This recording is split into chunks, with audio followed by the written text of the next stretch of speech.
بسم اللہ الرحمن الرحیم۔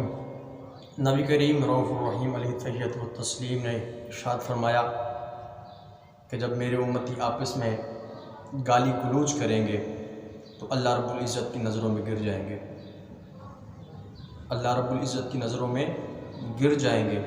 لہٰذا آج غور کریں کہ لوگ آپس میں کتنی گالی گلوچ کرتے ہیں۔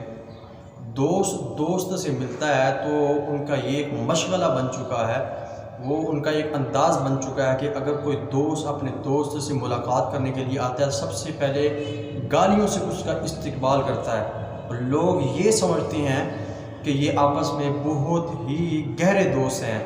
آج یہ علامت سمجھا جا رہا ہے کہ دوست کو گالی دے کر اس کا استقبال کرتا ہے، لیکن آقا علیہ الصلوۃ والسلام نے فرمایا گالی گلوچ کرنے سے، جب میرے امتی آپس میں گالی گلوچ کریں گے تو رب کائنات کی نظروں میں گر جائیں گے۔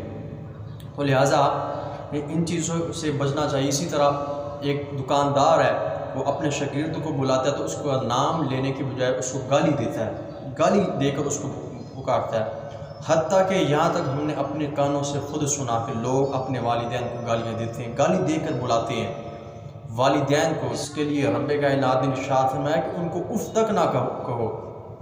تو لہٰذا اپنا محاسبہ کیجئے اور اللہ رب العزت کے ہاں اپنے گناہوں کی معافی مانگیے اور آپس میں گالی گلوچ نہ کریں۔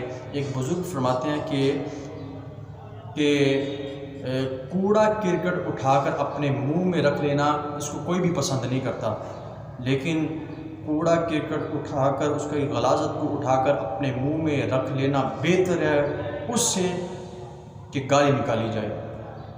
گالی نکالنے سے بہتر ہے کہ بندہ اپنے منہ میں غلاظت رکھ لے۔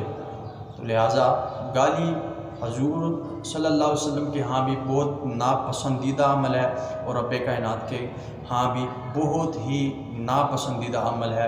لہٰذا اجتناب کریں، گالی نکالیں گے بے حیائی پھیلے گی۔ تو آقا علیہ الصلوۃ والسلام نے فرمایا ان الحیاء من الایمان، کہ حیا ایمان کا جزء ہے۔